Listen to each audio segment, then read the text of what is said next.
Bismillahirrahmanirrahim. Assalamualaikum warahmatullahi wabarakatuh. Oke teman-teman semuanya, kita jumpa lagi dengan channel Konco Ngaji. Mari seperti biasanya kita menyimak atau mendengarkan ceramah ulama kita, yaitu Gus Bah. Semoga bermanfaat. Assalamualaikum warahmatullahi wabarakatuh. Dulu ketika sahabat punya imam yang lama sekali kalau sholat, sehingga si sahabat yang satu yang petani ini mufarokoh itu memisahkan diri, kemudian imamnya diselip. Itu boleh bang dalam fikih. Kamu niat mufarokoh dulu. Mufarokoh itu niat bahwa kamu memutus hubungan dengan imam, kemudian meneruskan sholat sendiri. Singkat cerita, dua orang ini berdebat, Mu'ad sama Ar-Ra'i yang penggembala ini. Kamu munafik, sholat kok meninggalkan imam. Terus yang satu bilang, kamu keterlaluan, sholatnya lama sekali. Singkat cerita, dua orang ini lapor ke Rasulullah SAW. Uniknya Nabi itu membenarkan yang petani tadi. Kamu Mu'ad jadi masalah. Agama ini tidak boleh jadi problem. Kalau kamu ngimami orang, jangan lama-lama. Di situ ada ibu-ibu yang ditunggui anaknya yang sedang menyusu, banyak petani yang nunggu macam-macam. Kayak pegawai POM ya ditunggu shift temannya, pegawai Indomaret juga gitu, apalagi Grab mungkin ditunggu penumpangnya macam-macam. Sehingga kebaikannya teman-teman yang kerja serabutan begini juga bergantung kebaikan imam tadi. Kalau sholat itu tidak boleh lama-lama, apalagi wiridan, sholatnya aja nggak boleh lama-lama, apalagi wiridannya. Nah, kadang-kadang orang ngira kebaikan tuh nggak ada sempritnya, ada juga. Sholat tuh ya disemprit sama Nabi, kalau terlalu lama juga disalahkan, karena nanti agama ini menjadi apa? Menjadi problematika. Nah, termasuk kebaikan kita ketika membolehkan ya, atau mentoleransi atau mendukung pekerjaan mulai Grab dan lain-lain adalah agama ini rahmatan lil alamin. Dulu ada seorang sahabat tanya, ya Rasulullah, boleh nggak kita ngegeng di perapatan gitu? Kata Nabi, ya jangan kalau bisa, tapi kita harus natahaddasannya, itu tempat kita jagungan di perapatan, di tempat-tempat umum lagi, di halte, terus kata Nabi, nggak apa-apa, tapi fa'atut thoriq haqqaha, kamu harus memberikan hak jalan itu. Apa hak jalan itu? Satu, kamu amar ma'ruf, kalau bisa ya nahi mungkar, kemudian bikin suasana orang lainnya menjadi aman. Nah, ini yang catatan. Kalau hitung saja, yang ikut Grab itu berapa ribu? Nah, ini tuh energi besar kalau di atas 100 ribu. Hitung ya teman-teman di Grab, 100 ribu. 100 ribu ini kalau soleh semua, atau setengah soleh lah, kalau soleh banget keberatan dia soleh, setengah soleh. Itu tuh ada, ini sudah saya pikir, ada kebaikan yang menyebar di seluruh Nusantara yang berjumlah 100 ribu. Ini luar biasa. Ada kecelakaan, dia menolong pertama, ada pemerkosaan, menolong pertama, mungkin ada pencurian, ada apa. Maka kata Nabi, kamu kalau harus di jalan itu kamu berkontribusi amar ma'ruf nahi mungkar. Saya sering ke Jogja karena saya mulai 98 di Jogja, ya sering di terminal malam-malam. Saya ketika kecil itu sering diceritain, orang nggak berani ke terminal ini, banyak preman, nggak boleh ke terminal ini karena banyak preman. Ya mulai dari Sumatera, Jawa, hampir seluruh Indonesia. Kalau jam sekian sampai sekian sudah nggak berani karena banyak apa? Preman. Itu uniknya, preman-preman itu selain dulu ditangani tentara dan polisi, itu urusan negara ya kali itu, dan kita ngapresiasi. Itu hilangnya yang permanen itu bukan saja ditangani ABRI dan polisi, TNI dan polisi, tapi ditangani kultur. Banyak mulai orang soleh, santri dagangan di situ, ada ojek mangkal di situ, supir taksi mangkal di situ. Terus di sini orang-orang soleh yang menghalau ketika ada perempuan digoda atau perempuan dicopet atau apa. Terus lama-lama jadi kultur bahwa kebaikan ini dominan. Setelah kebaikan dominan ini otomatis menyingkir sedikit demi sedikit. Jadi selain negara ini harus melakukan sesuatu yang seharusnya, yaitu menjaga masyarakat dari kriminalitas, sebetulnya yang paling awet dan paling mudah dilakukan itu tadi, kebaikan harus menjadi kultur bersama. Sehingga kalau terminal kemudian ada mbak-mbak jilbaban yang dagang, terus pak-paknya soleh, ada musola yang hidup, ojeknya juga gitu, terus supir taksinya, lalu kebaikan ini menjadi nilai bersama. Saking jadi nilai bersama, ibu-ibu yang takut atas dirinya nggak ngojek kecuali pak ini karena terkenal amanah, nggak naksi kecuali pak ini karena terkenal amanah. Dan kita Indonesia itu ingin seperti itu, sehingga amanah ini menjadi nilai bersama dan otomatis menjadi keamanan bersama. Corong Jawa itu tego nitipno anake karena dijamin aman, tego nitipkan istrinya juga karena dijamin aman. Nah, kalau kebaikan ini juga menjadi satu nilai jual dan kita bisa mengawal secara serius, itu alhamdulillah betul. Nah, dimulai dari mana? Satu, mental kita takwa. Kedua, sistem sosial, bahwa kita terkoneksi oleh indukan ya, juga terkoneksi oleh kepolisian. Maksudnya karena kita terdaftar, kalau ada anak hilang kan tinggal ini yang bawa wahyu misalnya. Jadi saya mohon, semohon-mohonnya, kebaikan ini harus jadi nilai bersama. Setelah terminal itu banyak orang baik, otomatis yang ini tuh menyingkir. Akhirnya apa? Nanti yang bos-bosnya toko itu ya hanya nitipkan sama orang soleh. Yang mau nge-grab juga hanya titip sama yang soleh. Begitu seterusnya. Sehingga jadi siklus kebaikan yang bersama. Nah, ini yang dimaksud Quran, wa tamiru bainakum bima'ruf. Iktimar itu namanya urusan bersama. Ya, saya ulang lagi ya. Jadi orang Arab kalau bilang iktimar itu urusan bersama, sehingga bahasa Arabnya konferensi besar itu kalau di NU disebut apa? Muktamar. Muktamar itu menjadikan urusan publik dirembuk, itu namanya apa? Muktamar. Nah, di antara kebaikan yang diinginkan Islam itu wa'tamiru bainakum bima'ruf. Urusan kebaikan ini menjadi urusan apa? Bersama. Ya, saya contoh itu kecil saja, itu mesti dikandani sama orang-orang tua, jangan di terminal ini sampai jam ini, jangan di perapatan ini ketika sudah jam begini. Tapi barokahnya orang soleh bertebaran di mana-mana itu. Yang tukang grab ya di mana-mana, yang penjaga toko ya banyak yang soleh, yang ngojek, yang macam. Sehingga di terminal itu nyari tempat sholat ya gampang, cari tempat duduk ya gampang, nyari orang amanah ya gampang. Bahkan lama-lama yang nggak amanah ini nggak laku. Dan ini yang kita inginkan. Dan ketika nggak laku, akhirnya dia kalau ingin laku harus amanah, atau ingin laku harus tobat.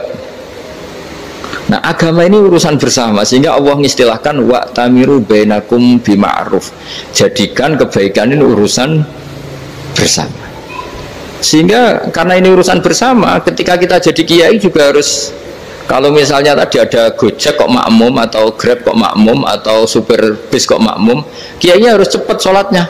Jangan baca surat Baqarah, nanti diomel-omelin apa penumpangnya. Begitu juga ibu-ibu menyempatkan jamaah, waktunya ada lama di rumah sudah ditunggu anaknya yang masih menyusu.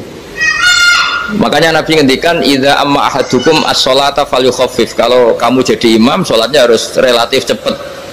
Fa inna fihim ad-dhaif badal hajat. Di antara makmum itu yang banyak punya urusan. Selain ada yang lemah, ada yang punya banyak urusan.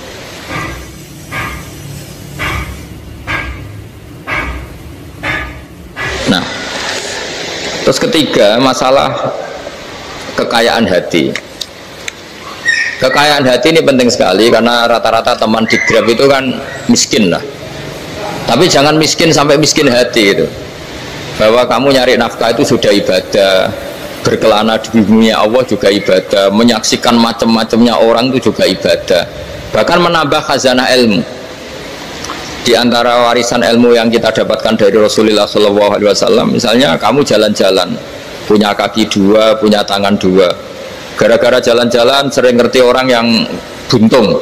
Alhamdulillah meskipun saya hanya Grab masih punya kaki itu. Terus ketemu orang buta ya gitu.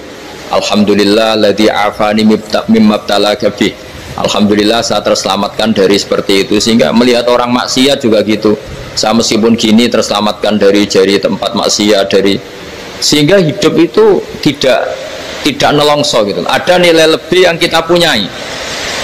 Jadi diantara kebaikan Islam adalah orang disuruh ingat sisi nikmat. Nah, kalau nikmat itu sudah ada semua, kata Imam Ghazali, nikmat hidup. Kata Imam Ghazali, jika nggak ada kenikmatan yang Anda punyai, kamu datang ke kuburan. Suruh datang ke kuburan. Dan kamu bilang begini, kenikmatan kembali ke dunia adalah kenikmatan yang diinginkan mulai yang mati zaman Nabi Adam sampai kiamat. Jadi kalau Fir'aun yang pernah jadi raja, Namrud, semuanya, bahkan orang-orang soleh sekalipun, kalau kamu tanya keinginan terbaiknya apa? Ingin kembali hidup untuk membenahi kesalahannya zaman hidup. Artinya apa? Kehidupan yang kita miliki sekarang adalah kenikmatan yang dirindukan mulai yang mati zaman Nabi Adam sampai kiamat. Maknanya apa? Kita punya kenikmatan yang luar biasa karena kenikmatan yang dirindukan oleh orang yang sudah mati mulai dulu sampai sekarang. Apapun masalah hidup Anda ini punya kenikmatan yang nggak tertandingi, yaitu namanya hidup. Barokahnya hidup itu kita bisa tobat. Setidaknya ingin tobat. Kalau nggak bisa tobat, ingin tobat. Makanya di Indonesia itu banyak nyuwun sewu, banyak maling yang anaknya itu soleh, karena kalau ngandani anaknya tetap gini, wes le bapak tok sing lakoni kowe ojo, bapak tok yang alami ini kamu jangan. Banyak di Indonesia orang nggak bisa baca Quran, anaknya hafid, karena setiap bodoh itu tidak diwariskan. Wes le bapak tok sing bodoh kowe ojo bodoh. Mungkin teman-teman di Grab juga gitu, wes bapak tok cong sing nasib ngene kowe ojo. Jadi kebaikan begini itu akan terus menerus diwariskan. Sehingga banyak orang tidak tamat SD anaknya dosen, nggak tamat SMP anaknya dekan. Karena setiap dari kita itu cita-cita kebaikannya menurun ke anak cucunya, keburukannya berhenti di dia. Cara wong Jawa itu bapak tok sing lakoni. Nah, di sini saya jelaskan tentang kekayaan rohani. Jadi saya mohon ketika Anda jalan-jalan nganter penumpang itu harus sering muji Allah Subhanahu wa taala. Ya, saya bacakan ayatnya, at-taibunal abidunal hamidun.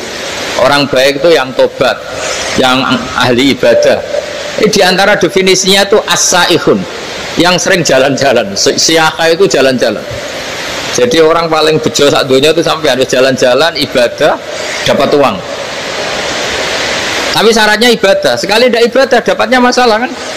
Sering gojekkan orang cantik terus ingat istrinya tidak cantik.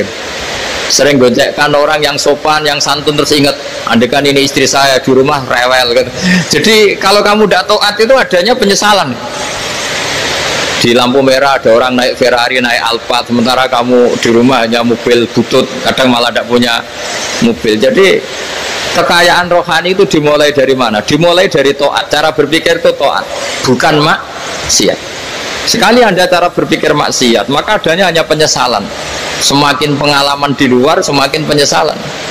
Karena di luar sana banyak orang yang dapat nikmat yang lebih dari Anda. Tapi sekali Anda taat, kamu akan mensyukuri apa yang Anda miliki dan tidak pernah ingin sama yang dimiliki orang lain. Sehingga orang-orang yang sering pergi itu sama Allah dipuji. Jadi tidak ada nabi kecuali di antara ibadahnya itu jalan-jalan. Fasiru fil ardi. Sehingga semua nabi itu mesti pernah melakukan perjalanan internasional. Rasulullah Muhammad SAW pernah jalan-jalan sampai ke Syam, padahal beliau orang Mekah. Nabi Ibrahim yang orang Syam pernah perjalanan sampai ke Mekah. Karena di antara kearifan itu ya dimulai dari apa? Jalan-jalan tadi. Kamu ngerti orang yang macam-macam. Makanya di antara kebaikan umatku kata Nabi itu siyahafil ard, sering berkelana, tapi tentu untuk mengambil pelajaran. At-taibunal abidunal hamidun as-saihun. Nah, agama mensupport itu. Sehingga kata Nabi, jika ada orang kok sholat qobliyah, ba'diyah semuanya di masjid, sama Nabi ditegur, la taj'alu buyutakum kuburan, rumah kamu jangan jadikan kuburan, harus dapat jatah apa? Sholat. Kata ulama, kalau ada orang sering sholat di satu titik itu ditegur, kamu harus ganti titik yang lain supaya saksi bahwa kamu di bumi sholat itu banyak. Jadi kita ya punya nilai positif juga tentang apa?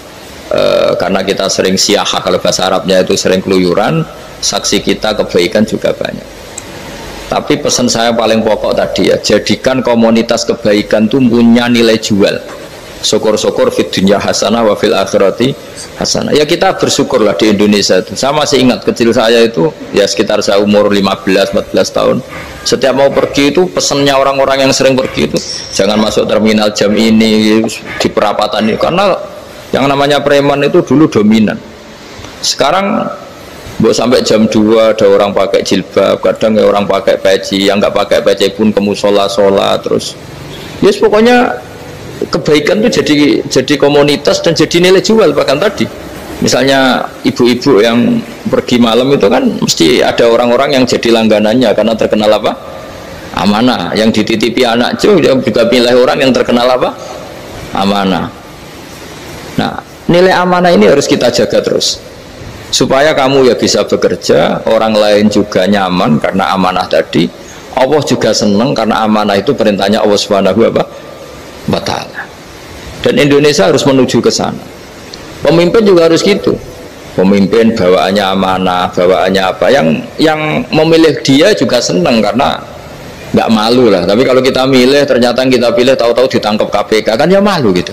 Dulu kita kampanye mati-matian ternyata dia ditangkap KPK. Tapi kalau dia amanah kan ya senang. Sama kalau tukang Grab ketangkap satu karena penodaan atau karena pengkhianatan, yang malu juga semua karena kadang-kadang nanti digeneralisir seakan-akan semuanya seperti itu. Tapi dengan reputasi panjang nggak pernah terjadi apa-apa dalam Grab kan otomatis lainnya juga terangkat. Nah, ini yang dimaksud wa'tamiru bainakum bima'ruf. Jadikan kebaikan itu urusan bersama. Makanya andaikan negara itu sudah mengoptimalkan polisi, TNI untuk meringkus preman, oke itu baik. Tapi ya lebih awet lagi kalau itu ditopang masyarakat. Karena yang nggak amanah terkucilkan, terus akhirnya Grabnya nggak laku, akhirnya dia dipecat, akhirnya kan yang maksiat hilang, yang kriminal hilang, yang ada hanya Grab-Grab yang baik. Begitu juga di dunia apapun. Itu yang dimaksud wa'tamiru bainakum bima'ruf. Jadikan kebaikan ini urusan bersama. Nah, karena kita baik otomatis jadi teladan yang baik bagi anak kita, istri kita, tetangga kita. Dan karena kita baik maka terhormat, sehingga orang melihat Grab itu simpatik, respect karena reputasinya baik. Nah, karena orang respect tidak dicibir, barokahnya tidak dicibir, tidak mangkel. Barokahnya tidak mangkel, tidak saling ejek, bahkan tidak saling bunuh. Coba kalau kita jelek, dicibir orang, kita dalam keadaan mabuk, tidak terkontrol, bunuh. Jadi efek dari maksiat itu begitu buruknya, sehingga penelitian itu mengatakan kebanyakan kecelakaan ya pemicu utamanya rata-rata ya nyupir dalam keadaan mabuk. Beberapa nyuwun sewu kasus-kasus kriminal rata-rata ya dipicu oleh hal-hal seperti itu.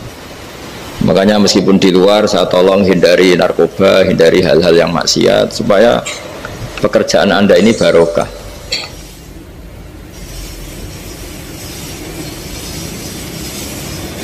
Kemudian yang terakhir saya beri ijazah tentang Al-Fatihah ya, karena ini surat yang populer.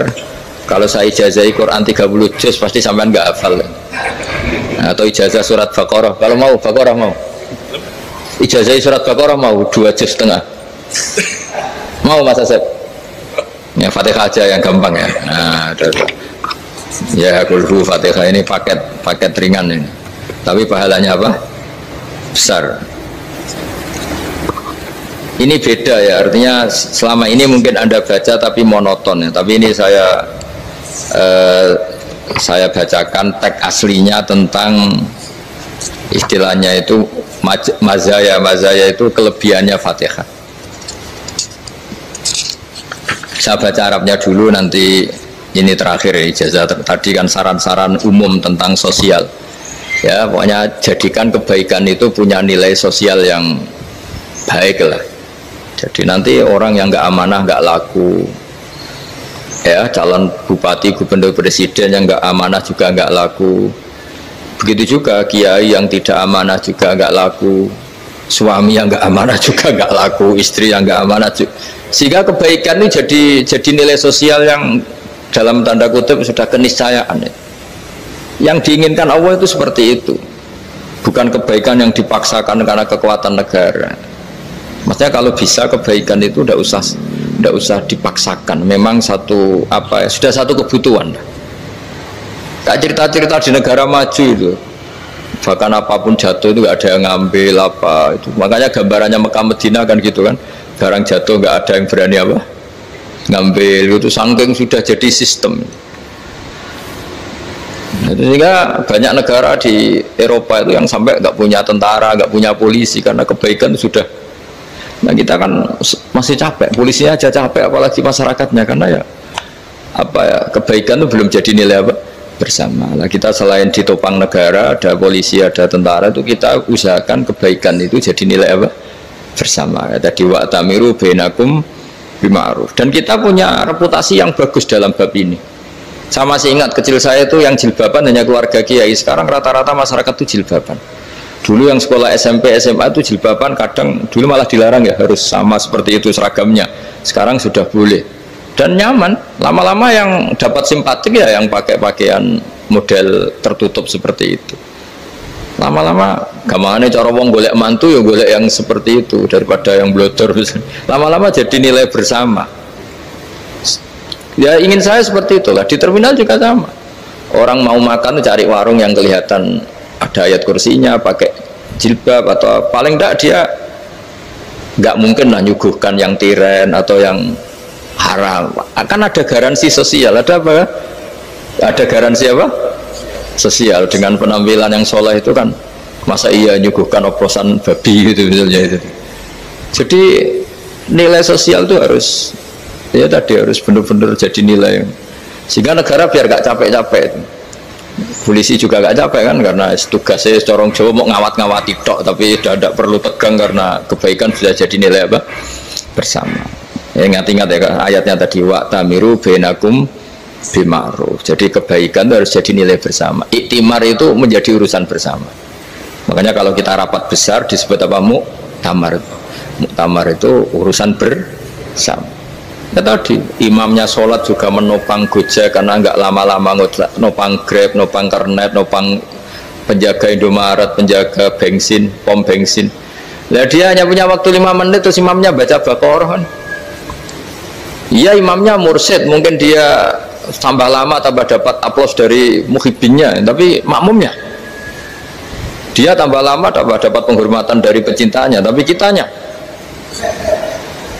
wah khusyuk wali kan, dia dapat status naik lah. Kita yang sudah tidak ikut jadi wali diganggu apa pekerjaannya. Kalau ada imam seperti itu sampai mufarokoh saja, niat ya Allah sampai sini saja saya makmum orang itu, silakan orang itu punya urusan sendiri dengan jenengan, ya sudah, atau salib saja apa ya, itu boleh. Kalau dalam fikih namanya apa? Mufarokoh. Mufarokoh itu niat, tapi kamu jangan langsung selonong mufarokoh, niat dulu pamit sama Allah bahwa sekarang mau mufarokoh. Ya, tapi ya jadi sholat yang aneh kan, imamnya masih rukuk, kamu terus sujud, terus apa-apa selesai ya.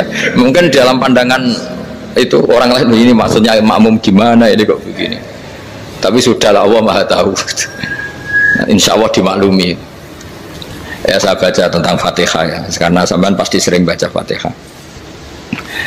Supaya apa? Sekaligus jadi jimat lah gitu. Jadi kalau kamu sering di jalan-jalan yang mungkin sepi, atau mungkin kan tidak semua teman Grab itu nasibnya bagus yang di Semarang Jogja, mungkin yang di Kalimantan di Papua kan ada yang 10 kilo gak ketemu rumah ya kan, yang lihat di TV-TV itu kan kasihan kan, sudah 10 kilo gak ketemu rumah, penumpangnya kewekar preman tuh kan, ini makan orang enggak kan, udah kan ujiannya dua. Kalau penumpangnya cantik itu ya kecoba syahwat, kalau preman takut. Jadi orang itu selalu ujian itu. Sing sedengan itu kan jarang orang itu. Jadi kalau penumpangnya perempuan cantik ujiannya itu syahwat, kalau preman ujiannya ketakutan. Kalau orang yang lemah bau uang ujiannya kamu ingin garong. Jadi hidup itu memang semuanya ujian. Liyabluwakum ayyukum ahsanu amala. Makanya saya sering ditanya oleh teman-teman, Gus, nah ujiannya kenal wong wedok elek piye? Sama, kenal wong ayu ujiannya syahwat, kenal wong elek ujiannya ngenyek, itu sama-sama dosa. Syahwat ya dosa, ngenyek juga dosa. Welek keriting untuk metu ya dosa, ngomong gitu. Kadang-kadang orang berpikir enak kancanan wong elek gak dosa. Kata siapa kancanan wong elek itu ya dosa, karena bawaannya ngenyek. Ngenyek itu menyepelekan itu.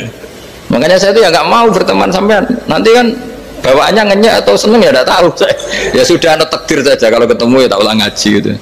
Tapi ini ngaji terakhir, setelah ini ngaji biasa aja, tidak usah resmi gini. Ngaji kok resmi, aneh. Pokoknya nanti suatu saat kalau pandemi sudah berlalu, saya akan ngaji Rebona. Lalu ini ngaji. Ini ngaji yang kurang bagus karena ngatur kiai kurang berkah ini. Nanti tapi ya lumayan lah, masih mau ngaji. Ngaji kok tanggal ini, jam ini. Sekarang suatu saat kamu tak panggil, Mas Wahyu datang ke sini jam ini, tidak mesti bisa. Mungkin pas ada acara apa, oh, maaf ke sini pas ngecek, pas apa. Jadi ya sudah, tapi tak maafkan, enggak apa-apa. Takdir ya. Tak bacakan supaya sampean tahu keramatnya bismillah. Nah, sebelum saya bacakan bismillah Fatihah, tak beritahu tentang ilmu tafsirnya karena ini penting sekali. Fatihah itu dawuhnya Allah, tentu itu dawuhnya Allah. Saya ulang lagi, itu kalam Allah. Tapi yang sudah diberikan kesampaian ke kita semua. Sehingga seakan-akan itu menjadi dawuhnya kita ke Allah. Jangan salah loh ya. Fatihah itu dawuh Allah tapi sudah diberikan ke kita. Sehingga posisi kita itu yang punya itu. Nah, kenapa ini perlu dijelaskan? Karena nanti ada kalimat iyyaka na'budu wa iyyaka nasta'in. Kalau itu masih kalam Allah, berarti Allah ngomong ke kamu, ngendikan ke kamu, kepadamu aku menyembah. Masa Allah menyembah kamu? Nah, sehingga ilmu tafsir itu menyelesaikan itu dulu ya. Saya ulang lagi ya, sebelum sampean sering baca Fatihah, aku yakin ya sering baca. Tapi barokahnya tidak paham itu tidak pernah janggal. Enggak paham itu ya penting supaya tidak iskal, tidak janggal. Sebetulnya di kalimat itu ada yang janggal. Kalau Fatihah itu kalimatnya Allah atau kalam Allah, bagaimana dengan kata-kata iyyaka na'budu? Masa Allah ngendikan ke kita, kepadamu kami menyembah? Masa Allah menyembah kita? Maka penyelesaiannya secara ilmu tafsir gimana? Semua ulama mengatakan, bukan satu dua, semuanya mengatakan di Fatihah itu semuanya diberi kawalan kalimat. Saya ulang lagi ya, di Fatihah itu semuanya diberi awalan kalimat qulu, katakan wahai hambaku begini ya, katakan wahai hambaku begini. Nah, begini ini pelajaran dari Allah yang sudah diberikan ke kita. Terus kita mengatakan bismillahirrahmanirrahim, alhamdulillahirabbil, termasuk kita mengatakan iyyaka na'budu wa iyyaka nasta'in. Jangan bayangkan Allah ngendikan ke kita. Kalau Allah ngendikan kita berarti gini, hei Wahyu, ihdinas siratal mustaqim, tunjukkan saya jalan yang benar. Nah, nanti kamu terus, ya Allah, Anda aja minta tolong saya minta tolong siapa? Kan jadi panjang kan. Ya, saya ulang lagi ya. Jadi itu di Ulumul Quran diterangkan gimana? Sebelum baca Fatihah ya, Fatihah itu kalamullah, ngendikannya Allah, tapi yang sudah diajarkan ke kita dan sudah milik kita, sehingga kalimat itu menjadi milik kita. Tapi ya kalamullah, tetap kalamullah, tapi sudah menjadi milik kita. Udah paham ya? Ya pinter nah. Ya, karena kalau tanpa penjelasan seperti ini Anda akan iskal. Bagaimana Allah, iskal itu janggal, bagaimana Allah mengatakan iya karena butuh, kan jadi aneh ya. Ya, jadi tak jelaskan secara ilmiah ya. Jadi kata ulama-ulama tafsir, ayat-ayat Quran seperti ini sebetulnya dimulai dari qulu apa? Meskipun nggak dilafatkan. Itu kan sama dengan qul huwallahu ahad Muhammad, katakan kalau Tuhan itu satu. Ya, namanya Quran itu kan kalam Allah, membina nabinya, membina umatnya. Makanya dikatakan atau enggak, di sini tersembunyi kata qulu, katakan. Ya, jadi ya ibarat apa itu, kamu ngajari anak kamu lah, le panggil jenengan bapak kulo, itu maksudnya anak itu, kalimat itu kalimat kamu, tapi kamu ajarkan ke anak kamu. Terus anak kamu bilang, Pak jenengan bapak kulo. Nah, ketika kamu mengatakan jenengan, bukan kamu mengatakan jenengan anakku, berarti anakmu itu bapakmu, kan lucu kan. Anak kamu ajari jenengan bapak kulo, kamu engkau bapak saya. Terus anak kamu mengulang, jenengan atau kamu bapak saya. Berarti itu kalimat yang kamu ajarkan, tapi sekarang sudah milik anak kamu. Kalau itu kalimat kamu kan lucu, masa anak kamu bilang bapak. Nah itu seperti itu. Jadi ulama memberi solusi atau jawaban iya karena abudu. Iya itu sebelumnya ada kata-kata kulu, katakan wahai hambaku, hubungan kamu dengan saya adalah katakan iya karena abudu wa iya karena nasta'in. Terus hubungan kamu dengan saya katakan juga dalam doamu ihdinas siratal mustaqim. Jelas ya. Jadi itu kalam Allah yang sudah milik kita karena diajarkan Allah untuk kita. Dong ya. Ya sudah dong yes. Gak jelas gak. Tapi bagus, gak jelas itu bagus. Kalau kamu jelas gak jadi dikrem, jadi gubernur. Min azimi fadliha kasratu asma'iha wa fadail ukhra. Ini cerita dramatisnya surat Al-Fatihah. Qala Abu Hurairah radhiyallahu anhu inna iblisa ranna khina unsilat Al-Fatihah. Jadi iblis itu begitu kesakitan. Ini kitab Abu Abul Farad karangannya Syed Muhammad Alawi, juga kutipan dari beberapa kitab. Yang jelas beliau sendiri juga ngutip dari beberapa riwayat di beberapa hadis. Halaman 123. Ketika Fatihah turun itu iblis kesakitan. Kayak orang sakit gigi lah, tersiksa sisanya karena turunnya surat apa? Al-Fatihah. Artinya kalau Anda baca Fatihah dijiwai, maka Anda melemahkan setan, melemahkan iblis. Wa qala Mujahid, khina unzilat Fatihatul kitab ronna fastama indahu asyayatin. Jadi ketika Fatihah itu turun, iblis itu terkapar lah kira-kira, sampai dijenguk banyak setan. Jadi kemana di ICU lah kira-kira gitu kalau sekarang itu, entah COVID entah enggak tahu, pokoknya di ICU sampai dijenguk banyak setan. Enggak tahu bawa apa lah enggak tahu, pokoknya dijenguk banyak setan. Mana yang nyangoni karena ini apa? Ketuanya apa? Pingsan, sakit. Jadi iblis itu sakit sampai dijenguk anak buahnya setan-setan. Ya semoga kalian semua tidak kenal setan. Kalau kenal berarti teman, apa? Wa qalu misla dzalik wa qala lahum laisa mimma taquluna syai'un walakin unzilat suratun laisa ajruqa ilya illa an harramallahu alaihi nar jahannam. Saya ini bukan sakit fisik kata iblis. Kamu tidak usah jenguk saya, datangkan dokter terbaik, tidak usah. Saya ini tidak sakit fisik. Saya ini sakit karena ada surat yang diturunkan, yang pahala yang melafadzkan surat itu pasti selamat dari neraka. Padahal misi terbesar saya ini supaya manusia masuk neraka. Sekarang punya tamengnya. Gue pusing kan?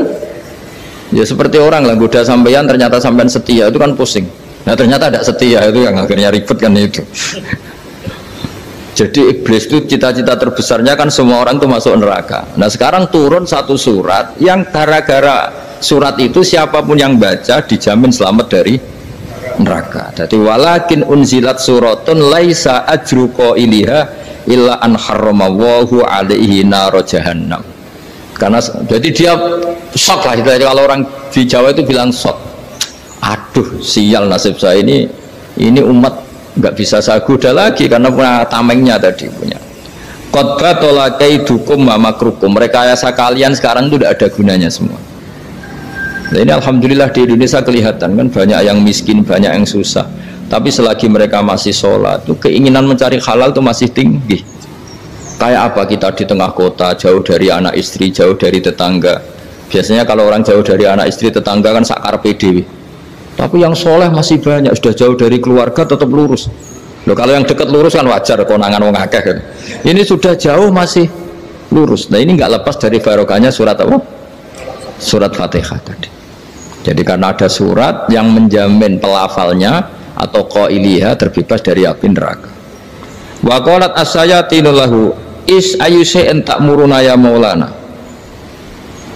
Faqala lahum idhabu wajtahidu hatta tukhfilu qulubahum hatta la yaqulu hadhihi surah.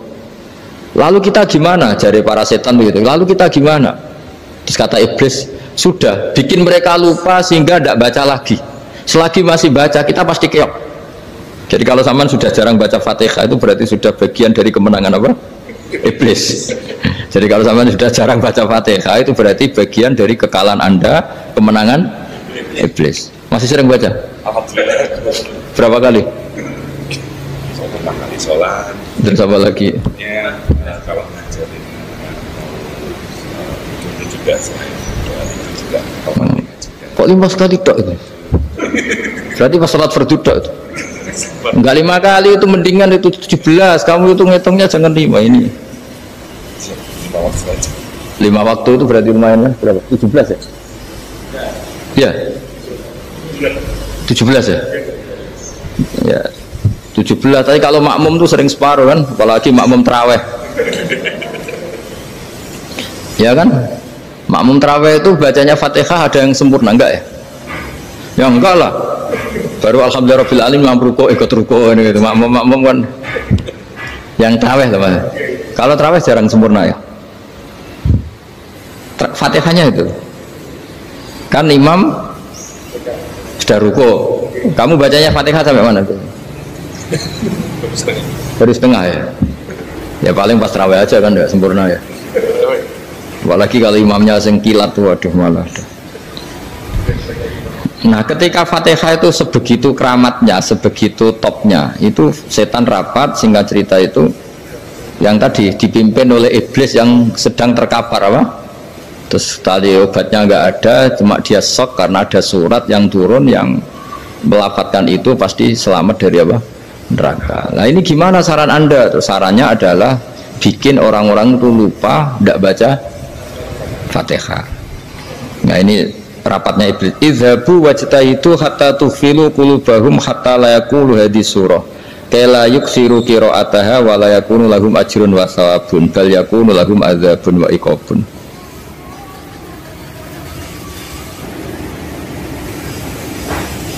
Jadi saya mohon selama ini Anda sudah baca, tapi mungkin hanya rutin saja. Napa rutin saja? Tapi barokahnya ngaji ini kamu punya kekuatan atau punya semangat membaca, karena ini surat yang luar biasa. Ibarat gini, kalau sampean tanya, saya juga sering mikir, masa Gus hanya surat kok punya kekuatan seperti itu? Di dunia ini kata Allah, mulai Nabi Adam sampai kiamat, nggak ada yang bisa menandingi kekuatan kalimah. Kalimah itu kata-kata, nggak ada yang bisa menandingi kata-kata. Misalnya Anda nge-grab berangkat, istri cuek, berangkat cuek, itu beda dengan ketika meskipun satu kalimat, wes Pak, muga-muga dilindungi pangeran, mungkin jenengan selamat, itu menjadi teduh dan semangatnya luar biasa karena kayak mendapat support. Jadi kira-kira kalimat itu hubungannya kita dengan Allah. Fatihah itu seperti itu. Kamu melafadzkan satu kata-kata yang dibenarkan langit bumi, dibenarkan aras, dibenarkan malaikat, dibenarkan semua penghuni di dunia ini, sehingga itu efeknya luar biasa. Itu seperti gini ya, kamu cerai sama istri, terus nikah lagi katut babon, 10 tahun anak kamu dididik, ibunya benci kamu, dan memang Anda layak dibenci, dididik, dan sampai nggak pernah manggil kamu Pak. Suatu saat kamu tentu rindu kan, ingin dipanggil bapak oleh anak kamu. Suatu saat anak ini manggil kamu Pak E, itu senengnya bukan main, hanya sebuah kata-kata. Makanya kadang-kadang orang itu tanya sama kiai, ijazah lafadz ini gunanya apa sih? Itu ijazah itu untaian kata-kata, yang kata-kata ini dibenarkan langit dan bumi dan aras dan para malaikat, sehingga efeknya itu luar. Nah ibarat seperti itulah, kamu melafadzkan Fatihah itu melafadzkan kata-kata yang dibenarkan Allah dan Rasul dan semua malaikat, semua penghuni langit, maka ini efeknya pasti luar. Nah di sini lah orang-orang dulu itu tahu keramatnya itu, sehingga ketika melawan Belanda, melawan Jepang dulu itu kalimat-kalimat itu menjadi mantra yang luar biasa. Doa yang luar biasa.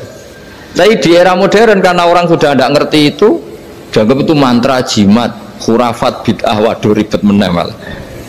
Sebetulnya tidak seperti itu. Memang kata-kata ini kekuatannya luar biasa. Sama kesakitan hati kamu juga karena itu. Wis ngojek wangilan. Lha Pak di bojo kok kowe gagahe tok kere. Wah, iku seling terus mesti. Padahal kalimat itu kan tidak melukai secara fisik, tapi apa kerjanya sesuk sarasa-rasa.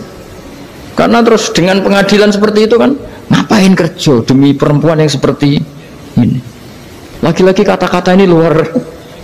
Nah bayangkan kalau kata-kata itu adalah kalimat yang diajarkan Allah lewat Rasulnya, lewat malaikat Jibril. Kayak apa kekuatannya itu? Nah kira-kira Fatihah itu gitu. Kalimat yang baik, kalimatan thayyibah diajarkan oleh Allah dan Rasul, kayak apa kira-kira kekuatannya? Pasti luar biasa. Wong support yang dikatakan istri kita, anak kita aja luar biasa, apalagi ini support yang diajarkan Allah dan Rasul. Ya makanya saya mohon kalau baca Fatihah, baca kalimat-kalimat thayyibah ketika sholat itu dijiwai. Ya misalnya Rabbana lakal hamdu mil'us samawati wa mil'ul ardi wa mil'u ma syi'ta min syai'im. Engkau zat yang layak dipuji, dan pujian ini memenuhi langit dan bumi. Karena kita tahu nggak ada sejengkal di alam raya ini kecuali di situ ada rahmat Allah. Misalnya kamu bisa lewat sampai rumah saya, kamu mungkin anggap biasa saja. Coba kalau ngalami likuifaksi, tahu-tahu bumi ini ambles, bisa ngelewati yang likuifaksi itu luar. Tanyakan orang pernah ngalami likuifaksi di Sulawesi, itu melihat bumi bisa diinjak gak ambles itu, wah luar. Sampean nggak ngalami itu sehingga lewat bumi ya biasa aja. Coba kalau ngalami seperti tidur, ya biasa aja. Coba kalau ada gempa, bahwa bumi tenang ini sudah nikmat yang luar biasa. Masa kamu ngakui nikmat nunggu digituin? Ya kan? Nah, makanya baca Fatihah dijiwai lah bahwa ini kalimat yang luar biasa. Nah, saya teruskan ya. Warwa Muslimun fi sahihihi an Ibnu Abbas radhiyallahu anhuma annahu qala bainama Jibril alaihi salam qaidun dan Nabi itsami anaqidan min fawqih farafa'a ra'sahu faqala hadza babun minas sama futihal yawma lam yuftaqadu ilal yaum fanazala minhu malakun faqala hadza malakun nazala ilal ardi wa lam yanzil qattu ilal yauma fasallim waqal absyir binuraini qad uti tahuma lam yu'tahuma nabiyyun qablak Fatihatul kitab wa khawatimu suratil Baqarah. Jadi suatu saat Jibril ini jagongan kira-kira gitu sama Rasulullah, tahu-tahu langit itu gemuruh. Langit gemuruh kata Jibril, terus semuanya ngangkat kepala ke langit. Ini pintu langit baru ini dibuka, yang sebelumnya tidak pernah dibuka seperti ini. Turunlah malaikat, yang malaikat ini pun malaikat spesial, yang nggak malaikat murahan lah kira-kira gitu, yang nggak pernah turun ke bumi kecuali juga saat itu, dengan penyambutan yang luar biasa, dengan semuanya tidak pernah terjadi, hanya karena bahas surat Fatihah. Jadi ini surat yang luar biasa, pengawalannya lewat malaikat yang spesial, nggak pernah turun di bumi kecuali saat itu. Penyambutannya juga nggak pernah seperti itu, baru seperti itu. Jadi semuanya itu spesial. Nah, kenapa ini spesial? Karena di situ ada isi puja-puji kepada Allah Subhanahu wa Ta'ala. Ada ikrar kita, Alhamdulillah Rabbil Alamin, Ar-Rahmanir Rahim. Ikrar ini penting. Kalau contoh paling gampang gitulah. Kamu punya istri selama ini cerewet terus, suatu saat ngomong, Pak, tak angen-angen rawono wong lanang kayak sampeyan. Wah, itu langsung tidak ada lelaki sebaik engkau. Itu sama senengnya, masya Allah, karena ada ikrar dari seorang istri ke kamu. Nah, bayangkan kalau ikrar kita sebagai hamba diakui oleh Allah Subhanahu, maka ikrar ini akan dicatat sebagai kebaikan kita yang kita panen nanti di akhirat. Karena ada ikrar, kita ikrar bahwa Alhamdulillah Rabbil Alamin, kita ikrar Ar-Rahmanir Rahim, kita ikrar Maliki Yaumiddin, kita ikrar Iyyaka na'budu wa iyyaka nasta'in. Sampean misalnya jadi orang Indonesia, ketemu orang Indonesia yang makmur di Jerman, terus lupa Indonesia. Kamu orang Indonesia? Enggak, saya enggak orang Indonesia. Mangkel gak kira-kira? Mangkel. Karena salah ikrar kan gitu. Ya, jadi saya mohon jangan anggap kalimat itu hal yang biasa, tapi luar biasa. Nggih, ngoten mawon. Assalamualaikum warahmatullahi wabarakatuh.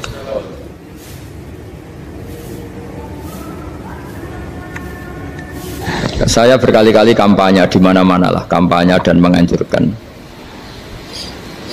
Di antara catatan dalam Suhufi Ibrahim wa Musa kan ada kan di Quran itu yang dinamakan lampiran-lampiran wasiatnya Nabi Ibrahim dan Nabi Musa. Itu di antara catatannya begini. Orang yang punya akal itu adalah orang yang bisa menikmati sesuatu yang baik. Misalnya gini, contoh gampang gini. Kamu punya anak pertama atau punya anak yang masih kecil, itu gendong tuh senengnya bukan main, melihat anak sehat tuh senengnya bukan main.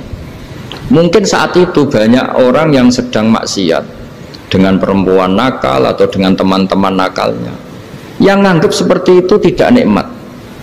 Tapi andaikan ini ditimbang ya ditimbang, yang maksiat betulan misalnya paling ukuran bahagianya itu 70%.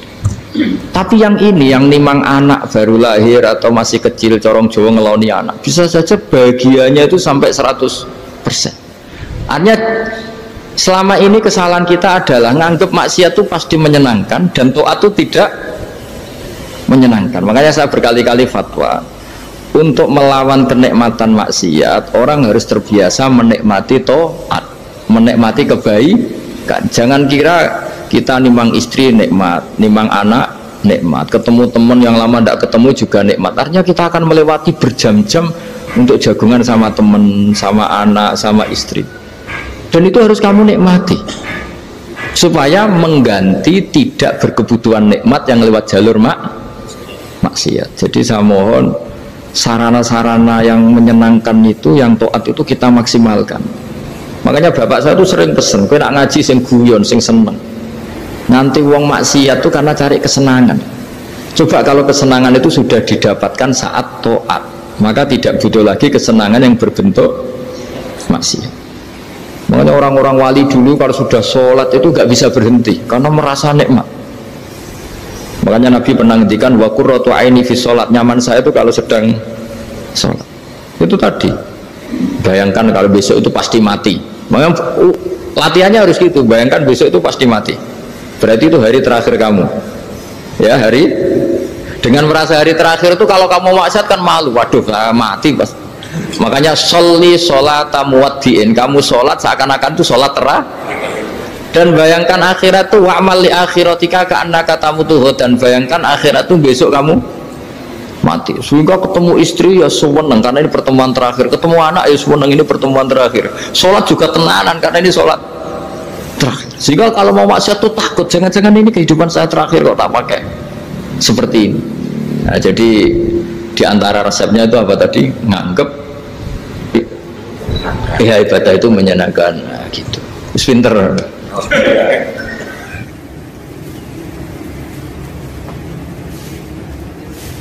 Oke, satu pertanyaan lagi, Gus.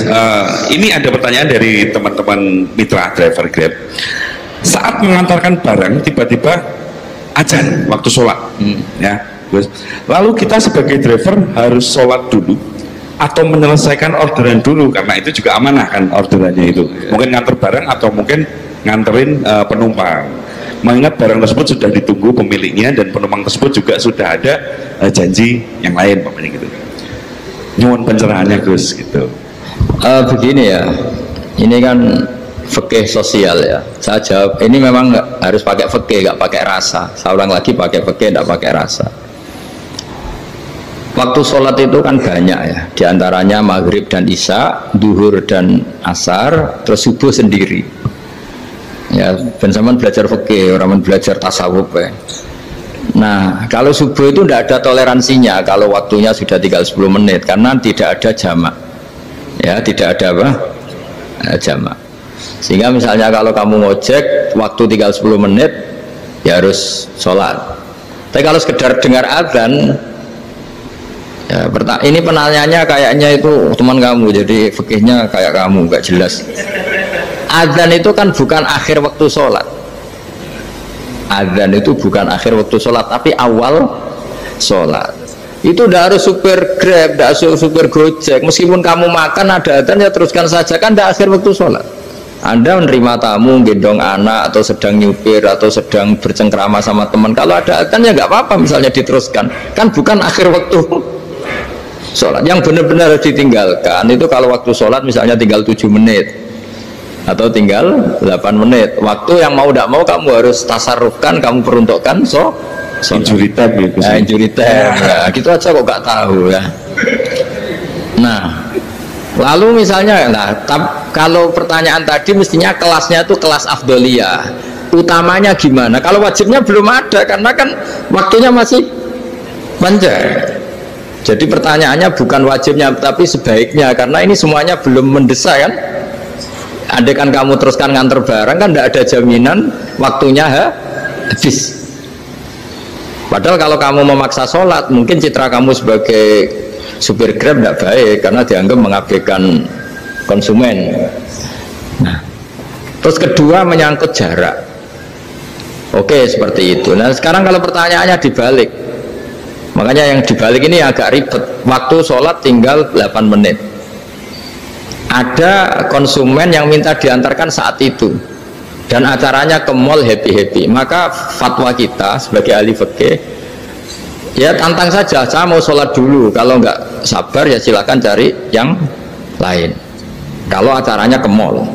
Tapi kalau acaranya kelahiran atau transfusi darah atau mau nganterin darah ke pasien yang sudah koma, maka kita langsung, karena ibadah sosial itu didahulukan mengalahkan ibadah yang haknya Allah, karena Allah itu zat yang tidak butuh ibadah kalian.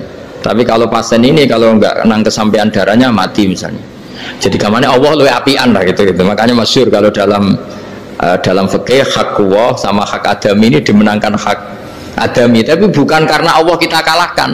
Allah tidak butuh itu semua gitu. Jadi dikalahkan tapi bukan karena kalah, justru karena tidak butuh. Ya ibarat gini lah, Allah itu saking baiknya Allah kan pasti di atas orang tua kita, itu pasti ulang lagi, baiknya Allah pasti di atas orang tua kita saja baik, apalagi Allah. Misalnya orang tua kamu butuh uang 5.000, adik kamu butuh uang 5.000, adik kamu yang kecil atau ya, kira-kira orang tua kamu tuh nyuruh dikasihkan beliau ke adik kamu, kira-kira saja ke adik kamu. Nah Allah itu saking baiknya, hal yang terkait Allah, misalnya tadi sholat tepat waktu sama ibadah sosial, itu disuruh ibadah sosial. Karena ini kalau nggak kesampaian transfusi darahnya atau apalah, atau kamu dokter yang harus mengurus operasi, waktunya tinggal 5 menit, kamu harus ngoperasi pasien dulu, karena Allah bisa menerima sholat kamu. Nah, tak terangkan lagi ini fikih terus. Lalu sholat yang apa? Kalau sholat itu antara maghrib dan isya, dan nanti yang terlambat itu maghrib, kita ngikuti ulama yang mengatakan jika ada darurat, maka maghrib dan isya boleh dijamak meskipun tidak atas nama pergi. Kan jarak kamu kan tidak jarak masafatu qasrin. Artinya apa? Misalnya saya dokter, harus operasi, waktu saya tinggal 8 menit mau maghrib, ternyata harus ada operasi. Kalau saya nggak nangani, mati. Saya harus operasi, dan nanti waktu saya maghrib habis itu tidak harus dikatakan qadha atau yang mengeluarkan maghrib dari waktunya. Bisa saja menurut ulama dianggap boleh dijamak takhir dengan isya, karena kondisinya masih waktu jam'in. Itu juga duhur dengan asar. Tapi kalau waktunya itu asar, tinggal 8 menit, kemudian harus ada operasi, ya kita operasi, waktu asar kita mundur sampai maghrib, namanya qadha yang dimaafkan Allah. Ya namanya tetap qadha, karena asar nggak bisa dijamak dengan maghrib. Jadi ini fikih ya, jadi jawabnya harus jelimet. Jadi saya ulang lagi ya, tadi kan pertanyaannya dengar adzan. Kalau adzan kan waktunya masih panjang, apalagi misalnya maghrib kan waktunya kan taruh saja ada waktu seperempat jam, ternyata andekan kamu antar hanya butuh waktu 7 menit, kan nggak ngefek sama nyanda.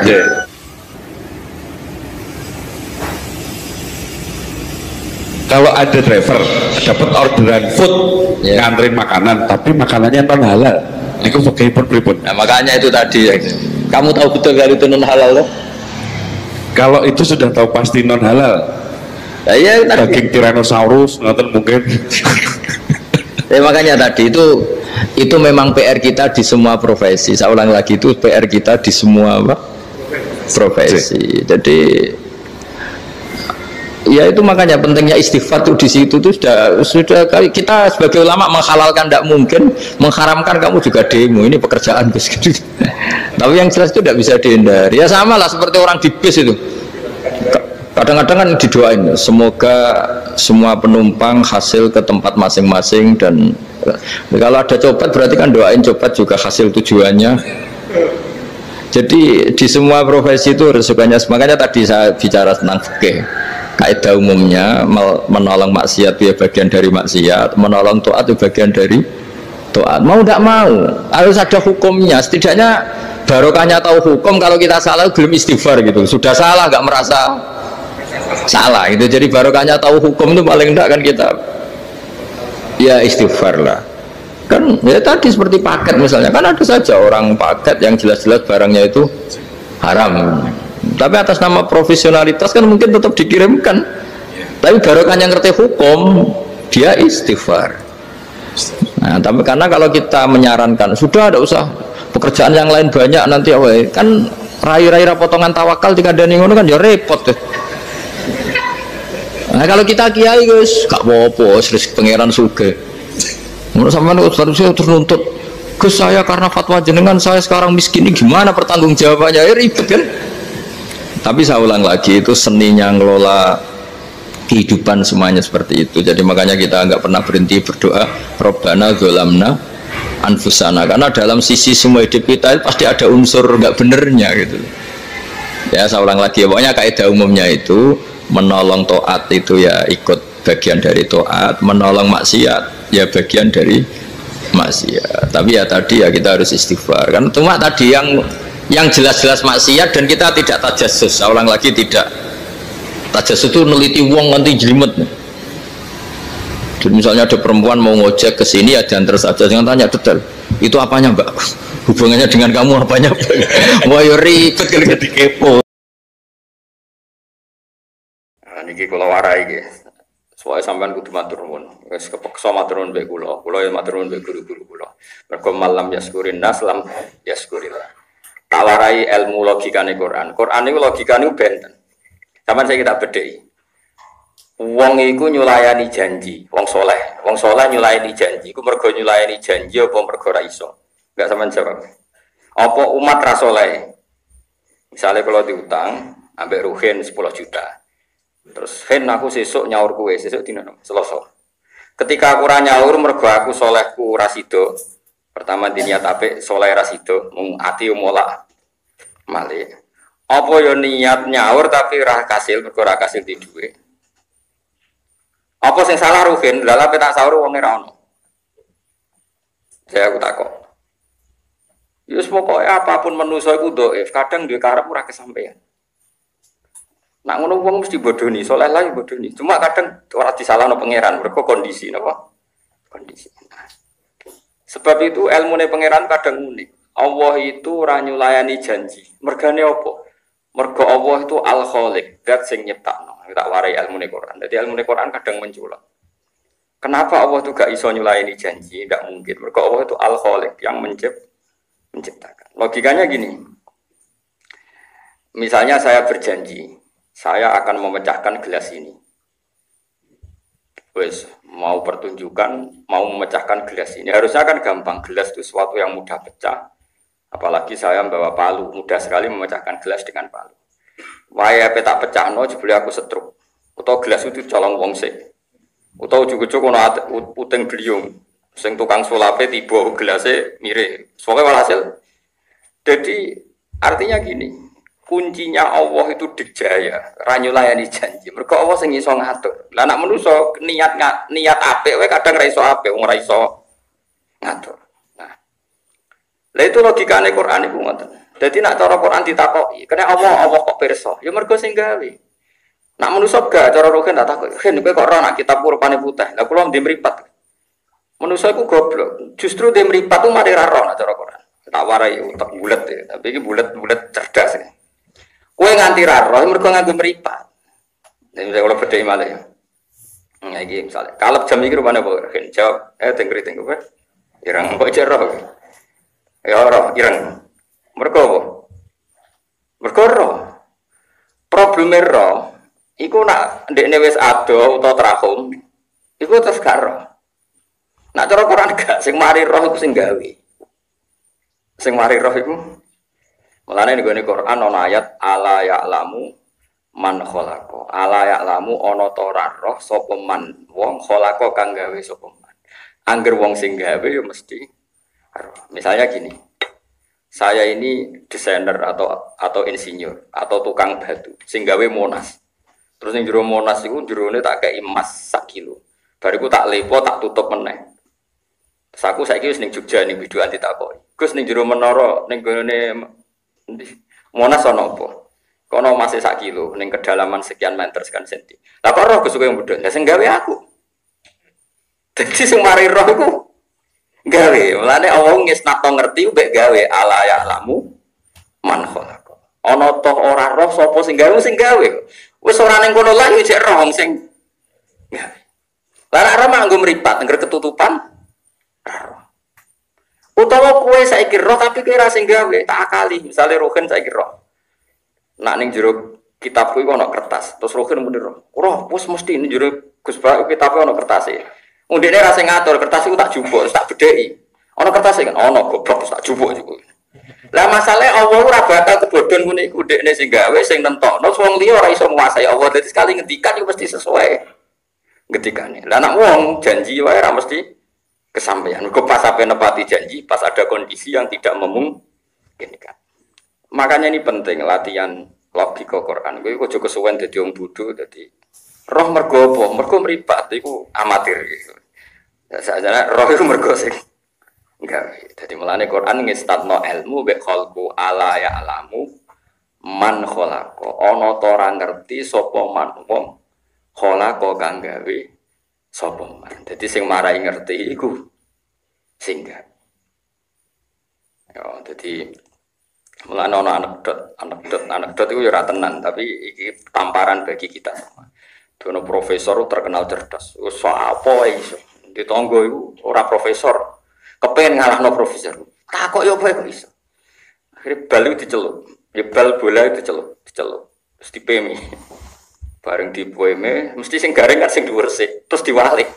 Bareng diwalik profesor liwat. Ini teorinya gimana, Prof? Bola basah kok kena matahari yang kering kok yang bawah dulu. Pakai profesor bingung. Teori itu ora iso. Iki ono atmosfer apa, tak ada zat apa kok yang kering yang bawah dulu. Nyerah kira profesor. Tak walik, Prof. Akhirnya sadar. Semua itu teori ini kok karepe apa? Mungkin ada kelembapan di atas, di bawah udaranya kering. Pokoknya karepe apa berteori semua macam-macam peraduk. Kredit kandani, kula walik. Mergo sing gawe. Kowe saiki kepengin anak saleh, ya mau kepengin tok. Nek Allah gawe dolim yo. Kowe muangkel mbek wong fasik. Tapi nek Allah ngersakno wong tobat tapi opo? Iku mulane sirine agama iku tawakal. Sampai nabi sing pun Kanjeng Nabi kekasih pangeran wae, donga ya muqallibal qulub, tsabbit qalbi ala dinik. Sing roh sapa? Kebengi janji mak bojone harmonis esuk pegatan sing roh sapa? Sing roh sapa? Lan ning gone bab tolak nganti ana aja geman megat bojo sing pengine dicimak nak maning dadi idae panjang. Dadi mergo ora ana sing roh. Iki penting. Mulane Kanjeng Nabi ku nate kaya apa senenge Nabi ning Abu Thalib wong pamane sing lindungi. Tapi cara zahir Abu Thalib niku cara zahir dereng iman.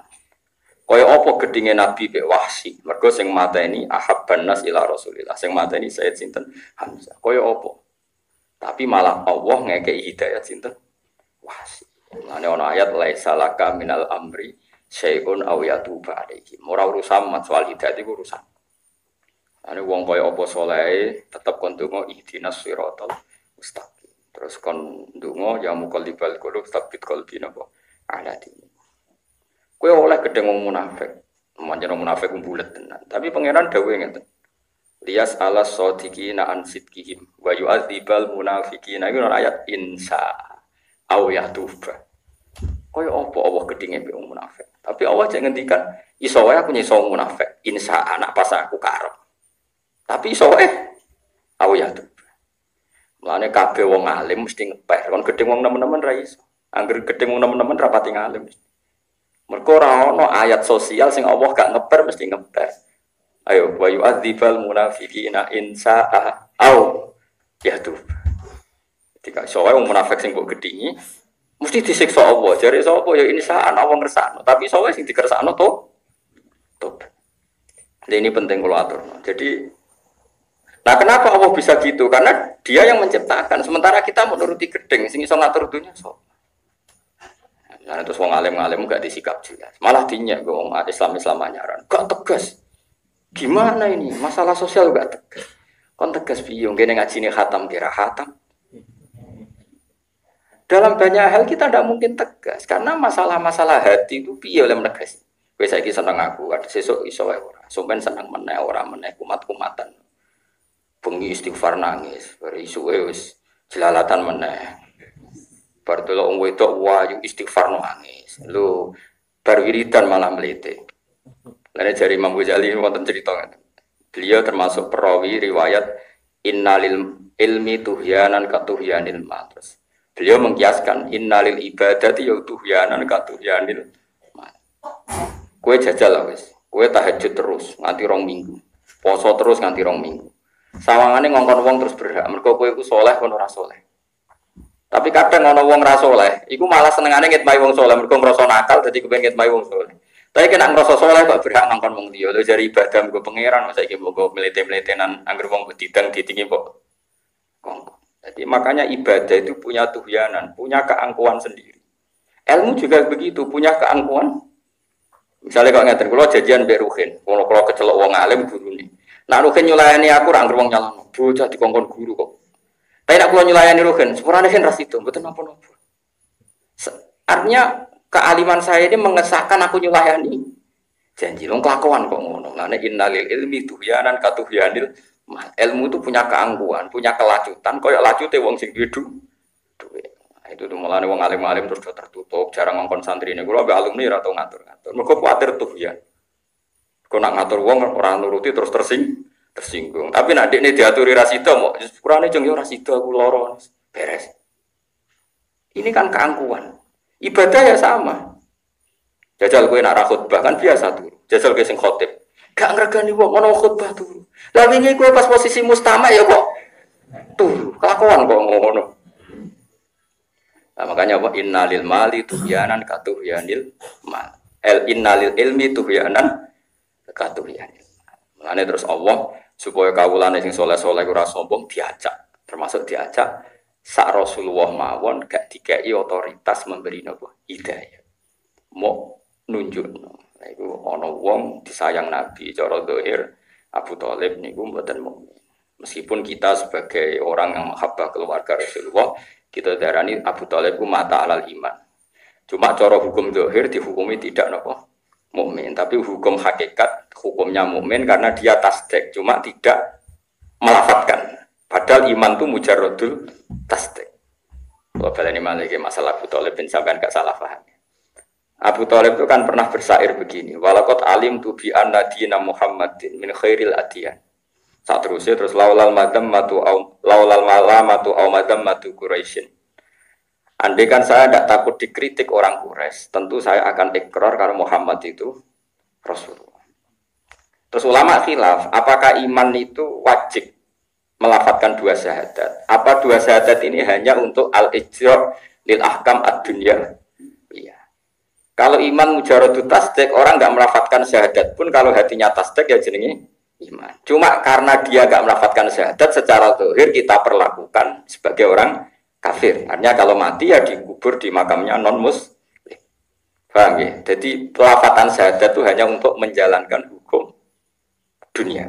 Juga sebaliknya orang munafik hatinya kan tidak iman, tapi dia melafatkan 2 syahadat. Berarti kalau mati ya kita pendem, kita sholati. Tapi hakikat dia indah Allah tidak mukmin.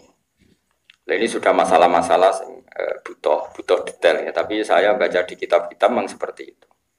Tapi kita ngomong saja secara zahir Abu Thalib itu tidak mukmin. Sing dadi asbabun nuzul ayat innaka la tahdi man ahbabta. Tapi Wahsy sing digedhingi Nabi mergo ngapunduti Sayyid Hamzah menjadi mukmin. Terus ana ayat laisa laka minal amri napa sayyi'un. Iku ora urusan Muhammad. Soal wong tak kei tobat atau tak siksa. Mare kula suwun sing seneng kula sing ngaji kula aja kulino men fonis-fonis. Kena ra cocok wong wis biasa miso wae jancuk kakeane iku luwih ringan lah. Sementing gak dadi udun. Timbang ngecap-ngecap iki kafir iki gak usah. Kok nak miso kan wis biasa, siji kowe ora nabi wae ya pantes wae. Nomor loro kita ya dadi wong belah wae pisah-pisah. Teng daerah kula Panturan niku miso niku mboten F. Karo kancane akrab atau ketemu kakeane lagi ketok. Jadi kalau wiridan. Saya membuat sampai kancane akrab atau ketemu misan kakeane lagi apa? Gitu. Sing dicek urip takon ijek. Wong meneh daerah Jawa Timur. Malah parah men. Ketemu kancane takok, "Anak piro?" Wis ora usum takok anak piro. Saiki takok bojomu piro. Ku padha kajine, padha kiyaine. Kayak itu kan cangkem-cangkem ngeten iki kan kultur mawon napa? Napa kultur? Jadi wong belah ku miso iku gak bukti gedeng, pancen wis wiridane ngoten niku. Nah, itu kan, tapi nak ngecap ini terkait agama. Nah, saya biasa wong ngecap wong bid'ah, iku nentang Kanjeng Nabi. Sing niat nentang Kanjeng Nabi ku sapa? Wong orang lakoni sunah Nabi, orang niat tentang Nabi, ya sepanjang ngono. Kalau saiki kowe nyulayani janji, terus niat tentang Nabi, kowe ra jenggoten niat tentang Nabi, kowe ra cingkrang niat, ya ora ono niat tentang, ya ora roh wae. Jadi jarang perilaku orang mukmin diniati tentang nopo Kanjeng Nabi. Nak salah ya salah wae diakoni. Robbana dzalamna nopo anfusana. Jadi kalau baleni malih ya, dadi sing darani kalimat wa niku kondok kodare pangeran.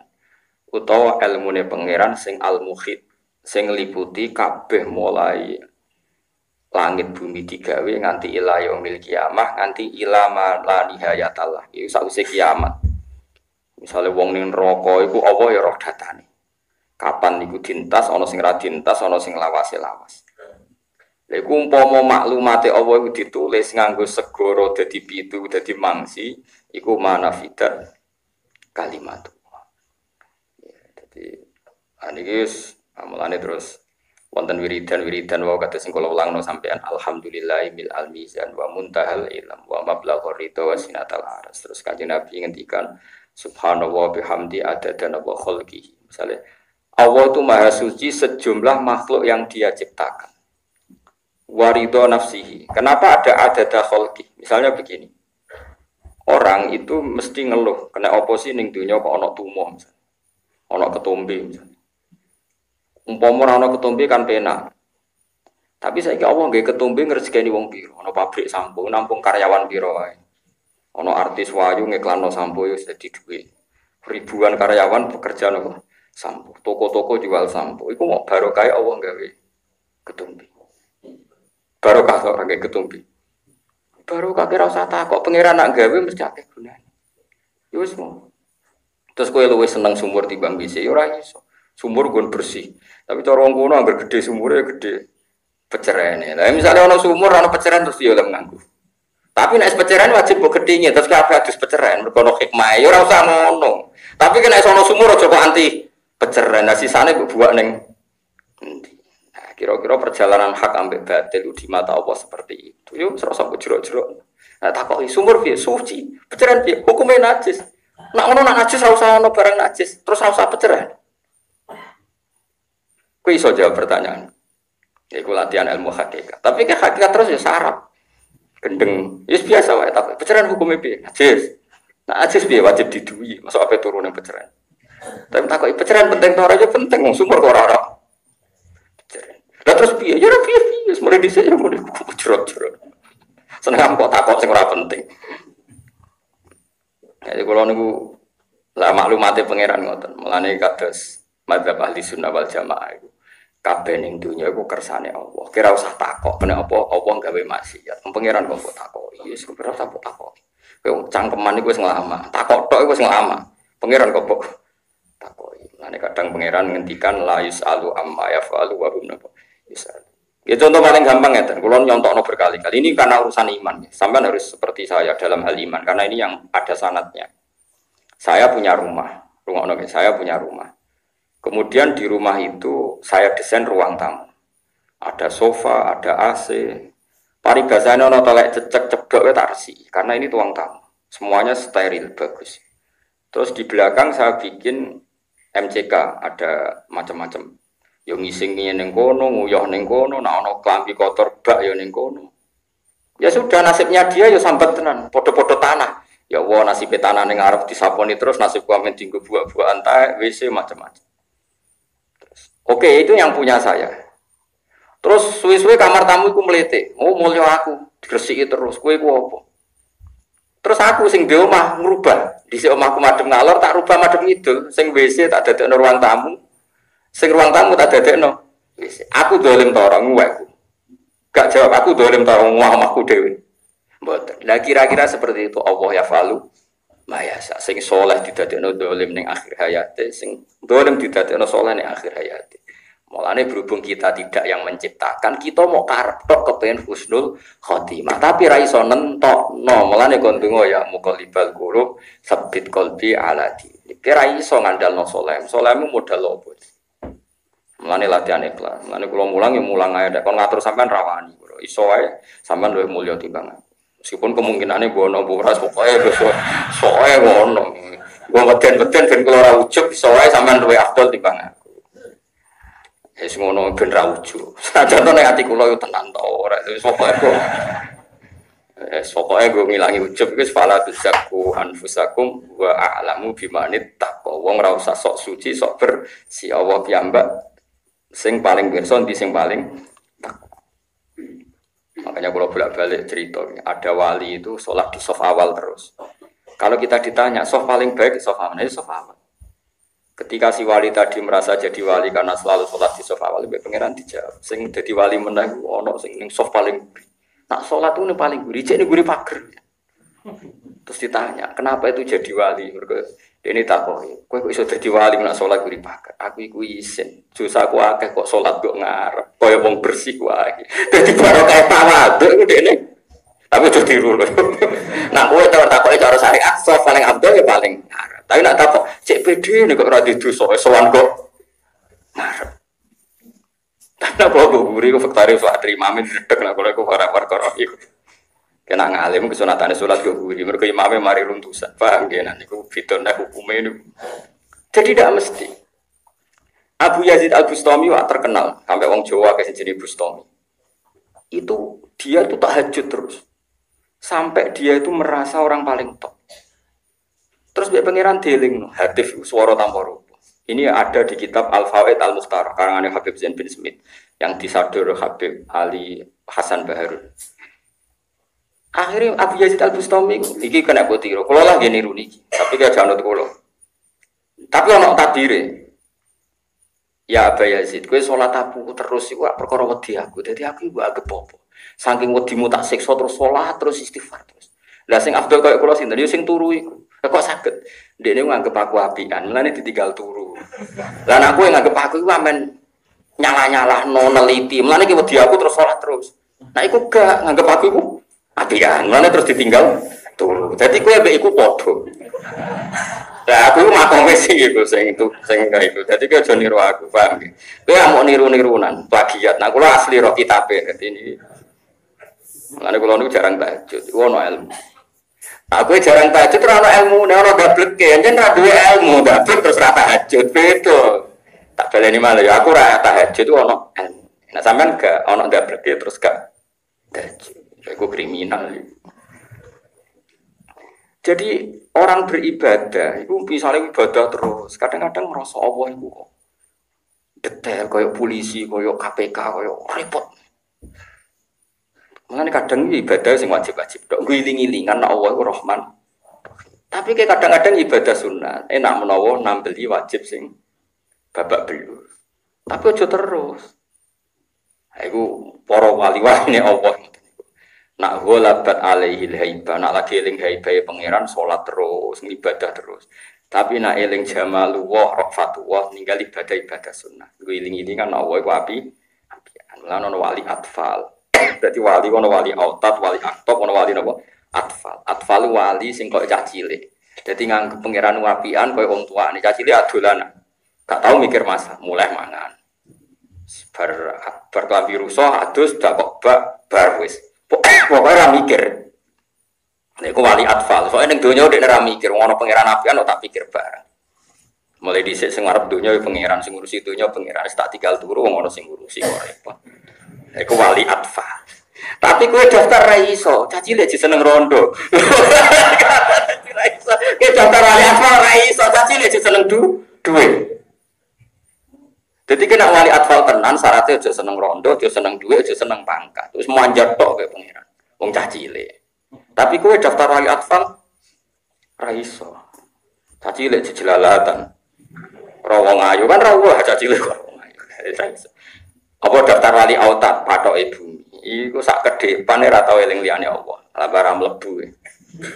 Wali aktab, wali kutub, syaratnya hafal Quran, hafal hadis, mujtahid, atau mangan riba, wah sekarang mlebu meneh. Mlebu apa? Ora usah daftar. Pokoknya bus warga bi fadlillah, pokoknya bus warga aman ya, Pak. Jadi kalau suwon wae latihan, jadi ilmu Quran itu benten be ilmu manusia. Jadi nak cara Quran, wong iku ra nyulayani janji, iku mergo kuwasa. Tapi nak manusia kepengen nepati wae kadang ra kuwasa, dadine ora tepat. Dieling-eling. Jadi Allah niku mulane jari Imam Ghazali, titeni fa'il ning gone Quran. Misale isnadul ilmi ilal khalqi mau ala ya'lamu man khalaqa. Ana ta ora ngerti sapa man wong khalaqa. Dadi sing marai ngerti iku kowe sing gawe. Saiki kowe gawe desain bangunan wis tingkat 5 lah. Ngisor mbok tanam misale pralon, mbok tanam ini apa sirkulasi udara. Saiki kowe ora roh ya jek roh wong kowe sing gawe. Padahal mripatem wis gak. Tapi kita tetap roh, nah di gedung ini pralonnya di sini, yang saluran air di sini. Padahal mata kamu sudah tidak tahu, tapi kamu masih tahu karena Anda yang menciptakan. Saiki Allah sing gawe jantungem, sing gawe nafasem, sing gawe oksigen, tentu Allah tahu terus karena yang membuat. Nah, kita kan pemakai tapi tidak pembuat. Nah, bagaimana mungkin ilmu Allah Ta'ala yang seluas itu kemudian bisa cukup ditulis mafil ardi min sajaratin apa? Aklan, mau ditulis tetap manafidat kalimat. Pun kalau terus nol. Makal kukum inna wa satuna wa azizun dat sing menangan ayu sisi orang apos nol ngawo pasyon perkara hakimun dat sing bijak. Layak rujuk ora bakal metu pasyon perkara an ilmi sang ilmu tawala wa hikmati lan hikmah Allah Taala. Ma khalqukum wala ba'sukum illa kanafsi wahidah. Ma khalqukum ora ana utawi gawe sira kabeh wala ba'sukum lan ora ana utawi nangekno sira kabeh sangka kubur, ora ana kabeh iku illa kanafsin kecuali padha karo Allah mau nangekno awak-awakan wahidatin kan siji. Apa gawe wong sak donya ya padha karo gawe wong siji. Gawe wong siji mek wong sak donya ya padha wae. Khalqul apane penciptaane wa ba'dalan kebangkitane. Mergo li anahu karo sak temne khalqu iku mau bi kalimatikun kelawan kalimat kun ya fayakunu mongko ana apa ikilah kabeh. Kabeh sing dikersana Allah dadi. Dadi ora ana bedane apa gawe donya tikel 7, tikel 2, cek mung sitok-tok kabeh kalimatikun ngene apa fayakun. Dadi kowe ra iso terus mikir apa gawe wong ribuan luwih kangelan timbang gawe wong sitok ora kowe lah pangeran yo padha mah. Malah kalau menurut saya begini, teori gampangnya begini, kalau latih, sampean tak latih carane iman yang benar. Ya harus dilatih, memang iman yang benar itu harus dilatih. Sampean saya kita bedhei. Manusa kabeh sebenarnya kita kan mukmin ya, tentu kita mukmin. Mukmin itu maknanya yo iman ning kekuasaane Allah. Senajan to kita semua ora mesti mlebu swarga. Gak penting mlebu swarga. Sementing mukmin sih. Mlebu swarga iku gampang, fadhole pangeran. Jadi ra perlu mbok siapno ngamal sing napa serius. Gampang Gus warga gampang fadhole pangeran. Karo dene mbak-mbakmu sing swarga Nabi Adam. Mau kalau gampang Gus warga gampang. Mukmin itu ini latihannya sahabat Abdul bin Mas'ud. Yang penting kamu iman dulu. Misalnya sampean saya kita bedhei. Manusia semua itu nanti kan dibangkitkan di mahsyar. Itu berapa miliar kira-kira? Anggap saja 1 miliar. Oke, 1 miliar dibangkitkan lagi. Itu gampang nggak bagi Allah? Kan gampang. Saya itu berkali-kali istikharah. Nah, cara aku podo-podo kangelan pangeran pas gawe Nabi Adam. Umpama pangeran kangelan podo-podo kangelan pas gawe Nabi Adam. Bayangkan Nabi Adam itu satu manusia. Di situ ada embrio atau ada sperma yang nanti itu bisa digandakan sampai sekian miliar ditaruh di satu orang, yaitu yang bernama siapa? Adam. Lu angel gak desain orang yang nanti jadi indukan sekian miliar orang yang akan datang kemudian. Ini kok lu angel? Iku Allah iso. Jadi koyo kue kabeh iki dhisik yo ana ning manine Nabi Adam. Terus digawe sak cadangane. Lu kok angel lu. Iku wae Allah iso, mulane delok kudrat Allah Taala iku delok ning manusa. Balil insanu ala nafsihi basira. Sebagian wa fi anfusikum afala tubsir. Coba kita yang seorang bapak saja sok ben turunane ruhin piro. Padahal dene ora kepengin ngerti-ngerti turunane akeh. Mergo di geger kita, napa dhuwur apa? Di punggung kita ini ada sperma turunan kita ila yaumil. Iku wis digawe saiki mbek pengen. Lha iku gadakno niku terus piye wis ditakok saiki. Terus ngature iku piye supaya ora kering, ora gabuk. Ada yang dihentikan, ya misalnya hakim, berarti dihentikan di situ. Wa yaj'alu mayyasha'u napa? Hakim. Sekarang populasi manusia seluruh dunia itu kan indukannya dulu Nabi Adam. Berarti semua spermane, semua bahannya itu ditampung ning sinten? Nabi Adam. Wah, dan anak Nabi Adam digawe gagal. Udah gagal kabeh wong iki. Lah mulane Allah niku wa id akhadha rabbuka min bani napa Adam min zuhurihim dzurriyyatahum wa asyhadahum ala anfusihim. Makanya wong ngaji be ulama ben.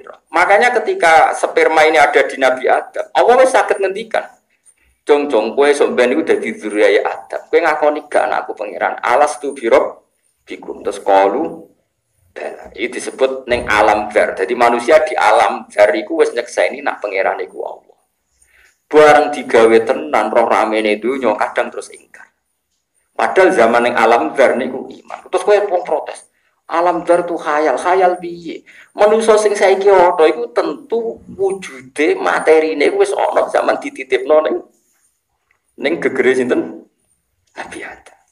Gak mungkin wujud sing saiki kok tanpa materi. Lah wujud iku dititipno sapa bapake? Bapake dititipno sapa? Bapake meneh sampai sinten Nabi Adam. Lan ana wa id akhadha rabbuka mim bani adama min zuhurihim dzurriyyatahum wa asyhadahum ala anfusihim.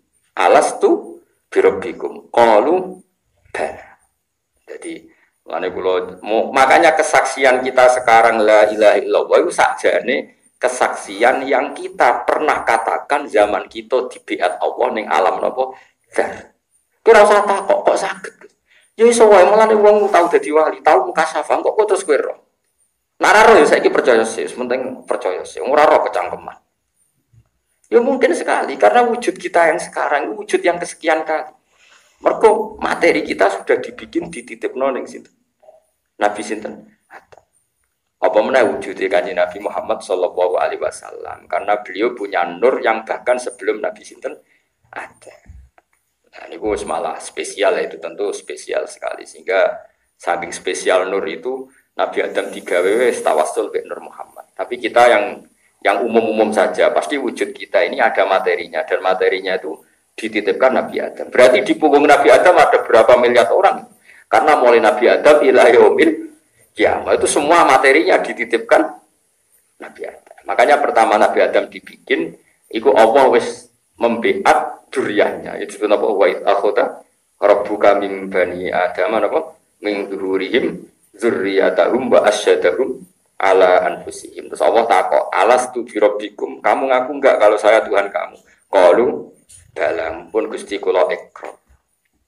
Nah, mulane terus ana riwayat nak kowe maca selawat ya fil awalin wal akhirin. Kowe maca la ilaha illallah fil awalin wal akhirin. Karena semua kebaikan kita itu ya ada di zaman dulu. Nah, ya mulane kudu ro, mulane terus kiai-kiai nglatih ono zaman azali, zaman kuno niku kuno jong kowe wis ditakdir ngene-ngene. Cuma tanjizi hadis ya pelaksanaane saiki, tapi dhisik wis ana jenenge alam soluhi qadim. Soluhi qadim gamane zaman azal. Saiki wong diskusi ngono wis ra usah. Saiki wong kabeh modern, tatap masa depan, tinggalkan masa lalu. Lah nek mbok kongkon bareng lha kok masa lalu wis ketinggalan goblok ngono kok usah dokter ngomong ngono ya. Tatap masa depan, tinggalkan masa lalu. Lah masa lalu mesti ketinggalan lah apa ngomong. Wong ngomong ngono banggane ra karuan. Lah masa lalu mesti ketinggalan to. Rasa mbok kongkon ya wis tinggalan aneh-aneh. Kedeman kok ngono. Tapi ngono yo ketok pinter ngomong ngono gitu sih. Nah, kula ora tertarik ambek ngurus. Tapi kowe yo mandok-mandok iki. Foto goblok geger. Leon tatap masa depan tinggalkan masa lalu kok tinggal kongkon ninggal orang ninggal ya wis. Ketinggalan aneh-aneh. Tapi ke cuma lamela kulung, dan mau guyon mawon. Kalau kadang engkar, berapa kas akhirat berdarani pinter, coba kas akhirat darani goblok, jadi gak nyata tapi serempet sama akhir. Tapi yes, rame-rame itu nyokis, ben mati kabeh, udah mati ini. Terus Sidina Ali Subhan mati cocokan si swarga sopo. Boleh kau yang melihatin rokok bisa wajib Ane ki donga, pokoke donga teng pengen anak ning neraka iku jejer wong kafir. Wong kafir iku kecangkeman. Nang wong kafir meneng neraka terus. Niku pun hadis sahih semua tafsir. Dijengbeni ana wong mukmin dosane akeh. Mlebu neraka. Mlebu neraka jejer wong kafir. Wong kafir iki sik kecangkeman. Mulane gitu muga-muga jejer wong kafir sing kecangkeman. Ma'ahna angka iman. Kalau kowe jare iman kok ternyata mlebu neraka. Jebule ana gunane iman. Pangeran gak trimo ora iso. Wong iman kok padha kowe kafir ra iso. La ja'altu man akhlasa li bisyahadati kamang kadzdzaba bi adkhiluhumul jannata bi rahmati. Tapi nek wong kafir iku gak ngenyak kan dibaro. Mane sampeyan jawel ki nang nyak aku lho bocah ora nang. Iku sing disebut rubama ya waddul ladzina kafaru law kanu muslimin. Terus wong-wong kafir sing ning neraka iku kepengin dadi muslim. Mergo muslim dosa akeh kaya apa akhire dintas mlebu swarga. Lah pas iku wong kafir kepengin dadi wong mukmin. Lah wong mukmine dintas mergo Allah tersinggung, wong mukmin dipadakno wong kafir. Mane kowe kudu jejer wong kafir sing ngenyek wong mukmin. Nah nganti wong kafir menengae ya Allah ora tersinggung. Mulane donga wong kafire kecangkeman. Kecangkeman ngomentari kowe ternyata imane ora ono gunane. Lah iku pas iku Allah tersinggung. Wong mukmin kok dipadakno wong napa? Kafir. Mulane terus teng hadis qudsi Allah dawuh la ja'altu man akhlasa li bisyahadati kamang kadzababi. Aku ora bakal gawe wong sing ikhlas nyekseni aku pangeran tak padakno mbek wong sing gorono aku. Terus adkhiluhumul jannata bi rahmati. Pun kula terusno. Inna wa sa'tamna wa iku sami endat sing midanget yasma'u teksih midanget sapa wa ta'ala kula masmuene saben barang-barang sing iso dirungokno. Basirun turut sing mirsani yubsiru teksih mirsani sapa wa ta'ala kula mubsoren ing sakabehane barang sing iso dipirsani. La yashghulu ora sing maca la yashghulu sami. Ora nyibuno ing apa seun perkara ansen sange perkara liya. Alam tarono tarangan-angan sira tak alam nek sira ngerti sira ya mukhatabane sapa wae sing kena dikhitobi. Anna wa ing satuna ta'ala yuliju mlebono sapa wa ta'ala idkhilu sing mlebono sapa wa ta'ala alai lan ing finnar ing dalem turina. Wa yuliju lan mlebono sapa wa ta'ala anhara ing rino yudkhilu sing mlebono sapa wa ing nar fillah. Faiz itu mongko dadi tambah populon saben-saben suci min guma sanging laili lan nahar bima klan perkara nakaso kang dadi kurang apa mam nal akhiri sanging liya. Kados sakniki ini kan wektune bu. Sakniki rino bengi suwe iki, sing sakniki. Suwe rino iki. Sakniki kan mundur sedanten. Pokoknya angger rinane suwi berarti bengine dikurangi, angger bengine suwi berarti rinane dikurangi. Tapi neng beberapa daerah nggih wonten sing rino nganti 3 wulan, kados teng Denmark itu ada masa rino itu 3 wulan. Nah tengene kutub berbulan-bulan malam, roh srengenge wis taun ping pira. Lah itu kabeh wis kersane apa wis diatur sedemikian rupa. Wa sakhara lan ngatur sapa wa taala asam saing srengenge wal qamar lan rembulan. Kulun te saben-saben suci min huma minas samsi wal qamari bi ajri kulum apa kulun fi falaki ing dalam garis edare kulin ila ajalin tumeka maring batas musamman kang ditentono. Wa ta'ala jalum musama yaumul kiamat dina kiamat. Wa anna wa lan satuna wa ta'ala bimangkan perkara tak maluna kang lakoni sira kabeh khabirun dat sing pirsa. Kena apa dalika bi anna wa wal haq. Dalika te mengkono-mengkono kabeh dalikal mazkur. Tegese te mengkono-mengkono barang kang kasebut iku mergo bi anna wa kalan satune wa ta'ala wa ya wa wal haq dat sing nyata. Asab itu tegese dat sing bener-bener wujud, sing bener-bener nyata. Wa anna walan satune perkara yatuna kang ngajak kang nyembah sapa wong akeh utawa tatuna bil ya iklan ya wa ta'ilan tak tatuna. Ya buduna tegese nyembah sapa wong akeh min duni sange liyane Allah iku al batil barang sing batil. Manane batil tegese azairu tegese barang sing ilang. Barang-barang liyane Allah taala sing mbok duk-dukno mesti ilang. Maksudnya berhala-berhala niku utawa sesembahan liyane Allah mesti ilang. Ilang manane ora ana gunane. Wa nawalan satuna wa ta'ala wa ya Allah ala lihat sing agung. Ala khalqi ing atase ngalahno makhluk Allah bil qahri lan maksa. Wong mlete kaya apa ya mati, mlete kaya apa ya lara. Mergo Allah iku sing alidat sing iso maksa kawulane kalah mbek dhaife. Al kabiru to sing agung ya lazimu tiksedat sing agung. Alam tarana tarangan-angen sira anak fulka sak temene prabu. Semulane jog ngaji kula jenengan kudu iman nggih ibadah paling apik ku mikir. Mergo Quran sering ngendikan alam ta'lam alam taro. Nggih napa alam ta'lam alam taro. Ana to kowe ora mikir. Lane kados wingi kowe maca la ilaha illallah ping 1000, ambek maca ping pindho tapi ngerti maknane ya dhuwur ping pindho sing roh maknane. Piye-piye tentang kalimatul haq itu dikawiti ayat fa'lam. Nggih fa'lam ngerti yo sira. Yo ngerti kados wingi sing kula terangno. Kowe ku ngerti swarga digawe ya mergo bagi sing menerima la ilaha illallah. Neraka digawe kanggo sing anti la ilaha illallah. Donya digawe kanggo persemian kalimat la ilaha illallah. Niku jenenge nganti ngerti. Nah, tapi nek kowe mau nglafadzno tok ijazah ping 1000 kudu waca ping 1000. Bareng maca 500 wis blenger rencah terusno ta ora. Wiridan kok ngeluh. Terusno ta ora, tapi ra tak terusno ijazah 1000 tak terusno kok wis kes. Atok loro lah tapi ikhlas. Lah bangkune loro kok ora ikhlas. Wong sithik kowe kok gak ikhlas. Tapi kula suwun sementing alam ta'lam alam ta'ro. Pokoke latih kabeh ibadah ku ana mikire. Ya kabeh ibadah ku ana napa? Mikire. Mikir ku gampil, ngerti latih ku gampil. Ya misalnya wau kados cerita Zamakhsyari ku ulama sing berkeyakinan wong iku yakhluqu af'ala nafsi. Wong iku iso gawe prilakune dhewe. Tapi nak cara ahli sunnah wong iku kabeh dipaksa pangeran. Akhirnya Zamakhsyari niku alasane Zamakhsyari nak wong iku kabeh terserah Allah berarti maksiat ya terserah Allah. Nak ngono Allah nyiksa wong maksiat iku dolim mung kersa-kersane dhewe disiksa-siksa. Pikirane Zamakhsyari ngoten. Suwe-suwe niku masyhur ana anake wong alim ya rada bulet tapi bulete wong alim. Singkat cerita anake dirabekno mbek Zamakhsyari. Wayu anake Zamakhsyari seneng ae wong ayu. Bareng malam penganten bar jima wis pokoke asik bar bulan madu. Bojone muni ngene, "Mas enak Mas." "Ya enak." "Ijek kepengin." "Ya ijek kepengin wong enak." "Ayo Mas baleni nek." "Wis ora iso." Jare wong iso nekan nglakoni karepe dhewe. Terus Imam Zamakhsyari nak ngono wong karep ora mesti iso nglakoni. Terus tobat. Jadi wong ayu iso nobatno wong alim.